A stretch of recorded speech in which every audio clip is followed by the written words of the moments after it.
नमस्कार, आरएन टिभीमा हार्दिक स्वागत छ। म दीप सञ्जनाल। गुल्मीमा बाँझो जमिनमा कागती बगैँचाको शुभारम्भ भएको छ।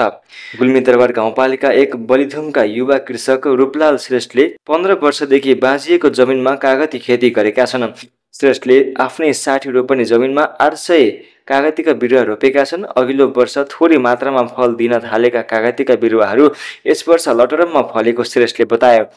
उनको पुष्पाञ्जली एग्रो फर्मा मार्फत गरिएको यो कृषि प्रयासले स्थानीय स्तरमा बाँझिएको जमिन प्रयोग गर्ने प्रेरणा मिलेको छ। श्रेष्ठ भन्छन्, पहिला त यो जमिन जङ्गल जस्तै थियो, झारपातले ढाकिएको, तर म आफैले केही गर्नुपर्छ भन्ने सोचले कागती खेती सुरु गरेँ। अहिले हेर्दा म सन्तुष्ट छु। गुल्मीमा उत्पादन योग्य जमिन बाँझिने बढ्दो क्रममा छ। श्रमशक्ति विदेशी नै, आधुनिक कृषि प्रविधिको अभाव र बजारको पहुँच नहुनु जस्ता कारणले गाउँका थुप्रै जमिन वर्षौंदेखि उपयोगविहीन छन्। यस्तै अवस्थामा रहेको बलिथुमको जमिनमा श्रेष्ठले कागतीको बिरुवा रोपेर हरियाली बनाएका हुन्।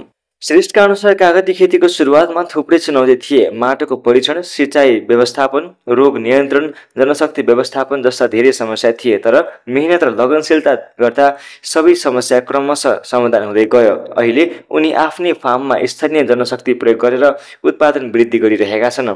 श्रेष्ठको यो पहलले गाउँका अन्य युवालाई पनि प्रेरणा दिएको छ। पुष्पाञ्जली एग्रो फर्मा मार्फत उनले अहिले केही स्थानीयलाई प्रत्यक्ष रोजगारी दिएका छन्। कागतीको व्यवस्थापन, टिपाई, प्याकिङ र बजार व्यवस्थापनमा स्थानीय जनशक्तिको सक्रिय सहभागिता रहेको छ। श्रेष्ठले उत्पादन बढेसँगै बजार व्यवस्थापनमा भने चुनौती देखिएको छ।